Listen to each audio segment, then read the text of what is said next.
Hi everyone, आइए आज की इस वीडियो में हम क्लास 9th के बायोलॉजी भारतीय वन बुक का चैप्टर नंबर 6 का लघु उत्तरीय क्वेश्चंस आज के इस वीडियो में सोल्व करने वाले हैं। ओके, तो चलिए शुरू करते हैं।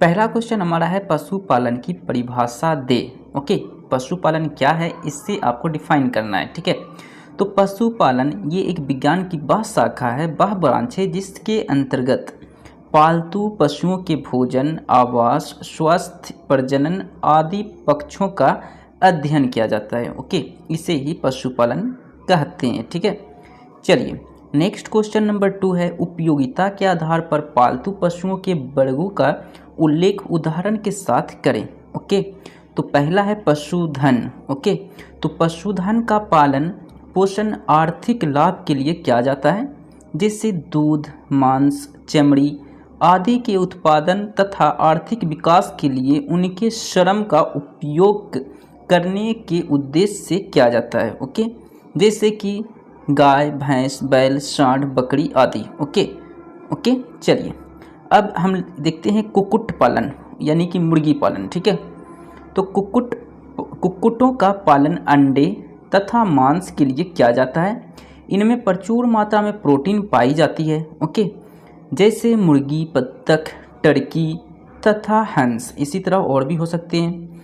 नेक्स्ट है मत्स्य पालन यानी मछली पालन। ठीक है, तो मछली पालन पौष्टिक भोजन के अतिरिक्त यानी कि पौष्टिक भोजन के अलावा ओके तेल, उर्वरक जैसे अन्य उपयोगी पदार्थों के लिए किया जाता है, जैसे मछली के प्रकार जैसे रेहू, कतला इत्यादि। ठीक है, नेक्स्ट है मधुमक्खी पालन। ओके, चलिए मधुमक्खी पालन आर्थिक लाभ के लिए किया जाता है, जिससे शहद तथा मधुमेह प्राप्त होता है। ठीक है, जैसे मधुमक्खी हो गया। ठीक है, चलिए क्वेश्चन नंबर 3 है पशुपालन के अध्ययन के किन किन क्षेत्रों में सुधार लाया जा सकता है। ओके, तो पहला है दुग्ध उत्पादन यानी कि दूध उत्पादन। ठीक है, तो दुधारू पशुओं की अत्यधिक संख्या होने के बावजूद हमारे देश में दूध का उत्पादन संतोषजनक नहीं है।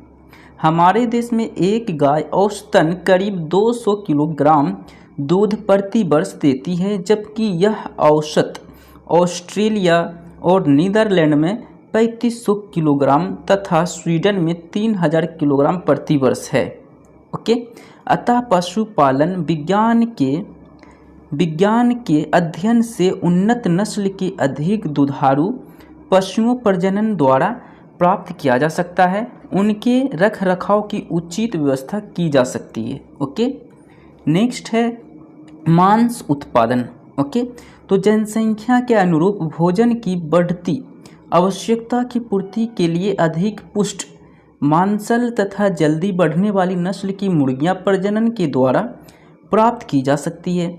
इसी प्रकार इच्छित गुण वाले उन्नत नस्ल की भेड़, बकरी, सूअर आदि मांस उत्पादक पशुओं को प्रजनन के द्वारा पशु विज्ञान के अध्ययन से प्राप्त किया जा सकता है। हमारे देश में प्रति व्यक्ति भोजन के रूप में मांस की वार्षिक खपत सिर्फ 131 किलोग्राम, जबकि अमेरिका में 1318 किलोग्राम है। ठीक है, नेक्स्ट है अंडा उत्पादन। ओके, जनसंख्या के अनुरूप हमारे देश में अंडे की खपत दिन प्रतिदिन बढ़ती जा रही है। ओके, बढ़ते मांग को देखकर अंडा देने वाला उन्नत किस्म की मुर्गियां प्रजनन के द्वारा प्राप्त की जाती है।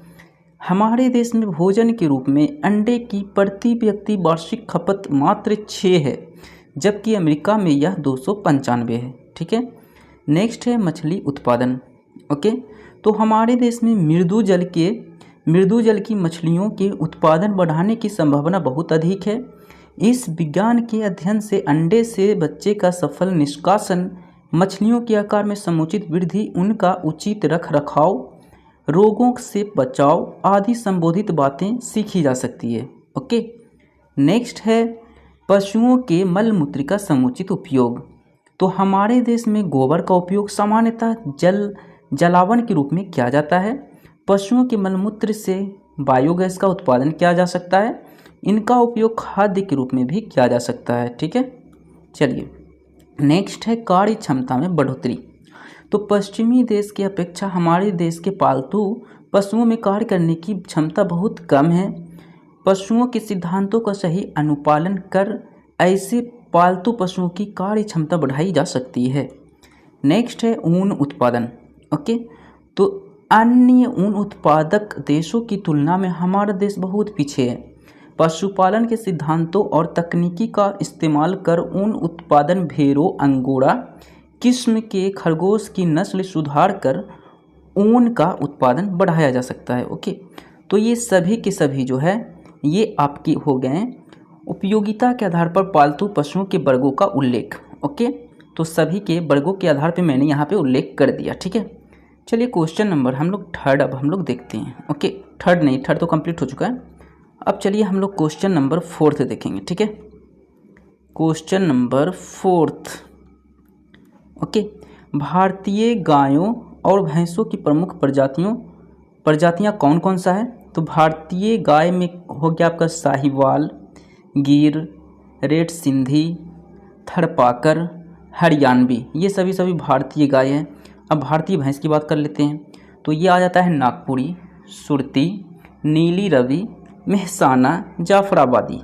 ये सभी इसके सभी जो है भारतीय भैंस के एक क्या है, प्रजाति है। ठीक है, नेक्स्ट क्वेश्चन नंबर 5 है, रुक्षांश क्या है? ये पशुओं को कैसे प्राप्त होते हैं? ओके, देखिए रुक्षांश पशुधन के लिए एक आहार है। ओके, इसमें पोषक तत्व काफ़ी कम पाए जाते हैं, परंतु पेट भरने के लिए तथा आहार नाल के समुचित कार्य के लिए आहार में इनकी उचित मात्रा का होना आवश्यक है। ये पशुओं को भूसा, चोकर, चारा जैसे ज्वार, बाजरा, रागी, मकई, फली जैसे बरसीम, लूसरन, लोबिया आदि से प्राप्त होता है। ओके, क्वेश्चन नंबर 6 है, हमारे देश में दूध का औसतन उत्पादन कम होने का क्या कारण है? आइए इस पर विचार करते हैं। तो हमारे देश में दूध का औसतन उत्पादन बहुत कम है। इसका मुख्य कारण दुधारू पशु को दिए जाने वाले निम्न स्तर का आहार है। ओके, दुधारू पशु के आहार में हरा चारा का होना अत्यंत आवश्यक है। हरा चारा में विटामिन ए की बहुलता रहती है। इसमें एक रंजित पदार्थ कैरोटीन होता है। यही कैरोटीन आंत और यकृत में पहुंचकर विटामिन ए में परिवर्तित हो जाता है, जिससे आवश्यकता अनुसार शरीर को पौष्टिक तत्व मिलता रहता है। इसके अतिरिक्त पर्याप्त मात्रा में हरे चारे तथा पेयजल का ना होना, निम्न स्तरीय देशी नस्ल के दुधारू पशु का जमावड़ा ना होना तथा अन्य नस्लों के दुधारू पशुओं का ना होना दूध के औसतन उत्पादन और देशों की तुलना में, हमारे देश की तुलना में बहुत कम है। ठीक है, क्वेश्चन नंबर 7 है, दुधारू पशुओं को रोगाणुओं से होने वाले प्रमुख रोगों तथा उनके लक्षणों का उल्लेख करें। तो प्रमुख रोग है जैसे कि खुर एवं मुंह के रोग, चेचक, क्षय रोग यानी टीबी रोग, एंथ्रेक्स, रिंग वर्म। ठीक है, अब इसके लक्षण की बात कर लेते हैं। ओके, चलिए पहली लक्षण की बात करते हैं। तो खून एवं मुंह के रोग वायरस द्वारा फैलते हैं। इसके अंतर्गत खुर एवं मुंह में छाले आना, अधिक लार का बनना, भूख ना लगना, सुस्ती, उच्च ज्वर के साथ कपकपी आदि के लक्षण है। ठीक है, इसी तरह है नेक्स्ट लक्षण इसका है, चेचक भी वायरस द्वारा दुधारू पशुओं में होता है। इनके अंतर्गत इसके अंतर्गत धन, हाथ, फेफड़ा संक्रमित होते हैं। ओके, यहाँ पे इसके थन कर दीजिएगा। ठीक है, ओके, थन यानी कि गाय का जो थन होता है। ठीक है, थन, हाथ, फेफड़ा संक्रमित होते हैं। साथ ही साथ ज्वर आदि भी दुधारू पशुओं में लक्षण होते हैं। ठीक है, इसी तरह है एंथ्रेक्स भी बैक्टीरिया द्वारा दुधारू पशुओं में होने वाला रोग है। इसके अंतर्गत पशुओं का शरीर फूल जाता है, बुखार रहता है तथा दूध में कमी हो जाती है।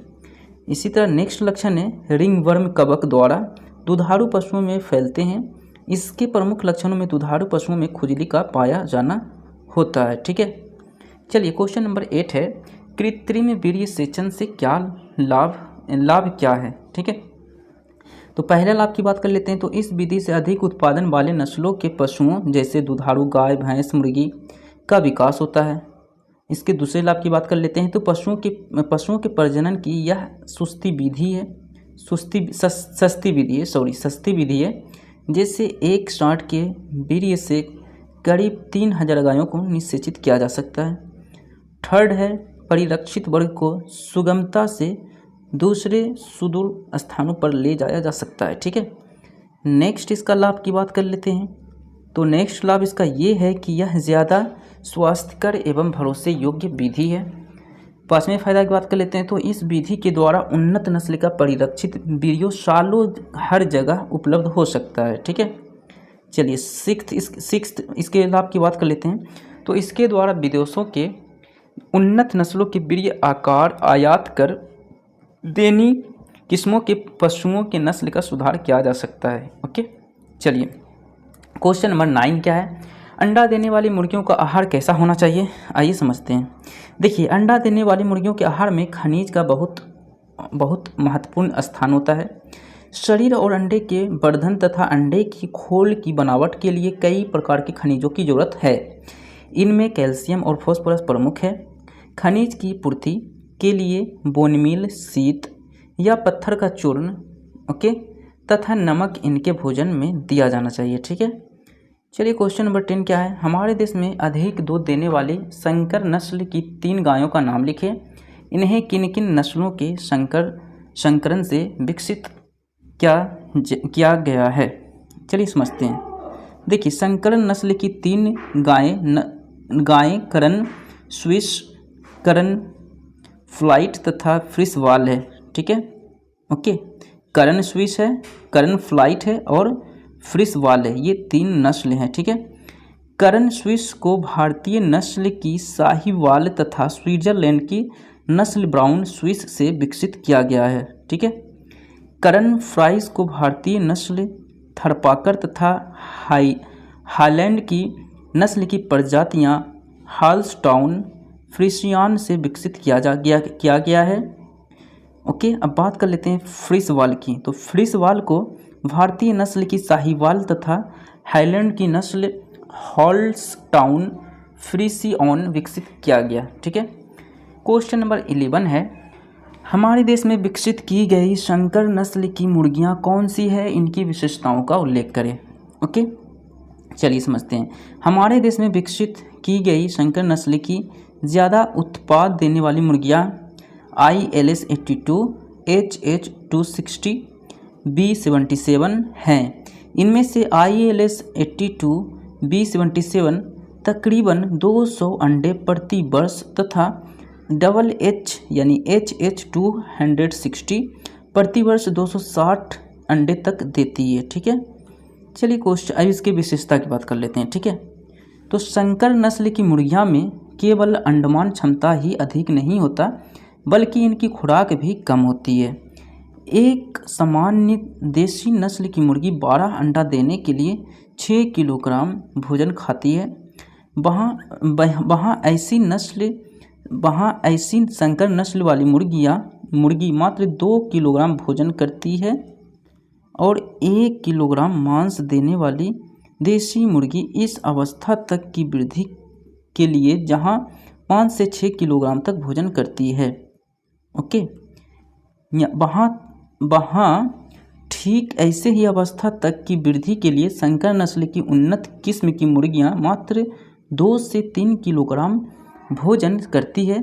संकर नस्ल वाली मुर्गियाँ शीघ्र परिपक्व हो जाती है तथा इनकी मृत्यु दर भी कम हो जाती है। ठीक है, क्वेश्चन नंबर 12 है, लेयर और ब्रॉयलर मुर्गियों की क्या विशेषता है, आइए समझते हैं। देखिए, लेयर मुर्गियां ज़्यादा अंडे देने वाली होती है, जबकि ब्रॉयलर मुर्गियां अधिक मांस प्राप्त करती है। ठीक है, ओके, क्वेश्चन नंबर 13, मिश्रित मछली संवर्धन क्या है। तो मृदु जलीय मछली उत्पादन में वृद्धि करने के उद्देश्य से मिश्रित मछली संवर्धन विधि अपनाई जाती है। मिश्रित मछली संवर्धन विधि में कई प्रजातियों की मछलियां का संवर्धन एवं तालाब में एक ही समय में किया जाता है। ओके, क्वेश्चन नंबर 14 है, व्यवसायिक के दृष्टिकोण से मधुमक्खियों की 4 प्रजातियों कौन कौन सी है। तो पहला है सामान्य भारतीय मधुमक्खी, जिसे एपिसोड सेरना इंडिका कहते हैं। दूसरा है शैव मधुमक्खी, जिसे एपिस डोरसोटा कहते हैं। तीसरा है लिटिल मधुमक्खी, जिसे एपिस फ्लोरी कहते हैं। चौथा है इटली मधुमक्खी, जिसे एपिस मेलिफेरा कहते हैं। ठीक है, चलिए अब हम लोग क्वेश्चन 15 की बात कर लेते हैं। तो कार्यकर्ता या सेवक मधुमक्खियाँ शहद का निर्माण कैसे करती है? तो कार्यकर्ता द्वारा एकत्र किए गए परागकण तथा मकरकंद ही इनके भोजन है। कार्यकर्ता के आहारनाल में परागकण तथा मकरकंद में कई प्रकार के जीव रासायनिक परिवर्तन के बाद शहद या मधु का निर्माण होता है। ओके, इसी मधु का कार्यकर्ता छत्ते से संचित रखते हैं। ठीक है, चलिए question number 16 and last question है, मधुमोम हमारे लिए किस प्रकार उपयोगी है? तो मधुमोम हमारे लिए कई प्रकार से उपयोगी होता है, जैसे इसका व्यवहार प्रसाधन सामग्री, मोमबत्ती, विभिन्न प्रकार के पॉलिश, दाढ़ी बनाने के लिए उपयोग में आने वाली क्रीम के उत्पादन में किया जाता है। ठीक है, तो इस प्रकार आज की इस वीडियो में हमने क्लास 9th के बायोलॉजी भारतीय वन बुक का चैप्टर नंबर 6 का लघु उत्तरीय क्वेश्चंस आज की इस वीडियो में हमने कंप्लीट किया है। ठीक है, तो आज के लिए इतना ही, मिलते हैं नेक्स्ट वीडियो में। वीडियो अच्छा लगे तो लाइक करें, चैनल पर नए हो तो सब्सक्राइब करें और इस वीडियो को शेयर करें। मिलते हैं नेक्स्ट वीडियो में। So thank you.